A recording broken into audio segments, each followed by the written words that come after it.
Wah, the Xbox One is too expensive. Wah, I can't afford the PS4. Quit your crying, man babies, because historically speaking, console gaming has never been cheaper.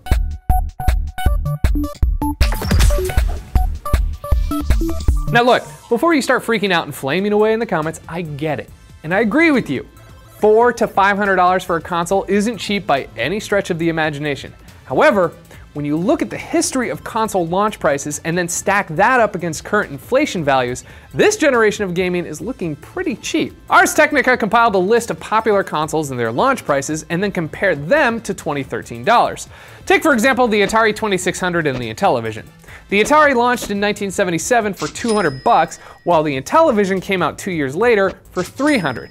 But when you adjust for inflation, those consoles launched at $768 and $849 respectively. The NES was only $200 when it launched, but today would be more like $432. The Sega Saturn would have been $612 by today's inflation when it launched, and the PS3, which launched at $600, would have cost $100 more if released today. The not so big surprises were the consoles that even at the time cost an arm and a leg, having ridiculously high inflation level prices. Like the Neo Geo, which launched in 1991 for $650, would be $1,100 today.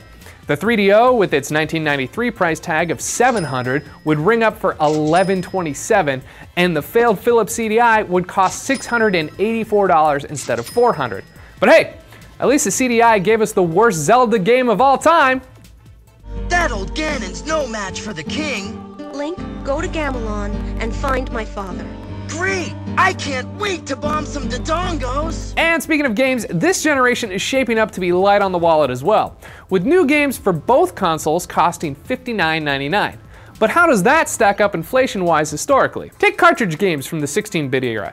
How much would you think a terrible game like Garfield Caught in the Act would run you in 1995? 30, 40 bucks perhaps? Nope, $89.99. According to this Toys R Us ad, it's $10 cheaper than a brand new Genesis after mail-in rebate. That was $90 in 1995 money. Today, it's more like $137 for Garfield. Now given, cartridges were more expensive to produce, but then the CD arrived and prices began to drop. A little bit. See, we were still used to paying $90 for a game on a cartridge, so we were still getting gouged to the tune of $60 to $70 for a PlayStation or Saturn game. Finally settling to the $59.99 level we're used to today, with a brief flirtation in the $49.99 range during the PS2 days. Today, more and more games are being released via download for an even lower price.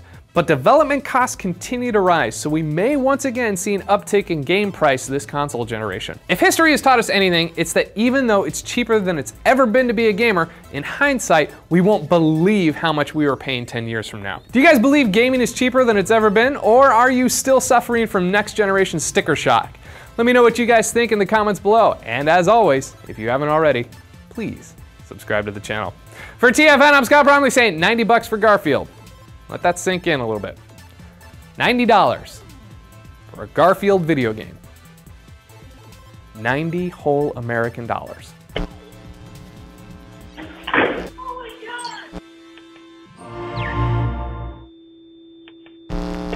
Boy, that cat loves lasagna.